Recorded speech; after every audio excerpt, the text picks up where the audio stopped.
not the conditions you want for them. It's been so dry for days. And that's the problem. We have a lot of dry brush out there, Carlo, and that's going to continue to go strong. We're not looking at rain in the forecast. The best chance that we have is some monsoonal development, and that's going to be in the afternoon hours over the mountains as well as for the desert, and that could potentially lead to dry lightning. So definitely not what we want to hear right now. And as we go into tonight, just something to be mindful of because we still got the heat. We also have the breeze that develops in the afternoon hours. Everything's starting to calm down a little bit more right now. And closer towards the coast, that's where we have the high humidity. But we are still talking about very dry conditions in the afternoon hours, and that's going to be the case at least at the surface. Now, in the upper levels, that's why we're still talking about that monsoonal moisture. That's going to continue to seep in. So seeing those clouds develop over the mountains as well as the desert each couple of afternoons, at least taking us into Wednesday.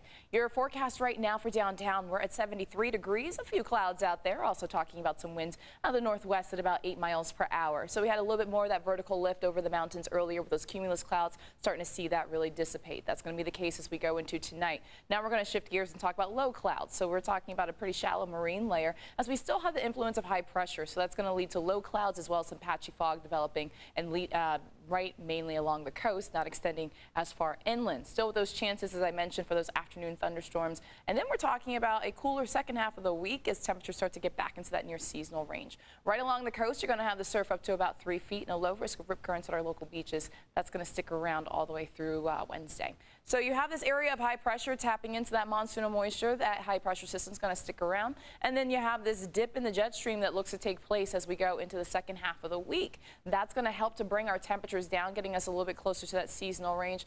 Not a drastic drop in temperatures, but just something that's a little bit more typical for this time of the year. Taking a look at your 8-day microclimate forecast, we're even getting out of those 70s, going below seasonal. That's going to be the case for the coast for this 4th of July weekend. Also going from the 90s back into the low 80s by this weekend, and that trend looks to take us at least into the first half of next week. Holding on to the chance for a few isolated thunderstorms in the mountains and desert, at least through Wednesday with that monsoonal moisture. We cut that moisture off. Warm, a little bit cooler as we go into the weekend. Jake.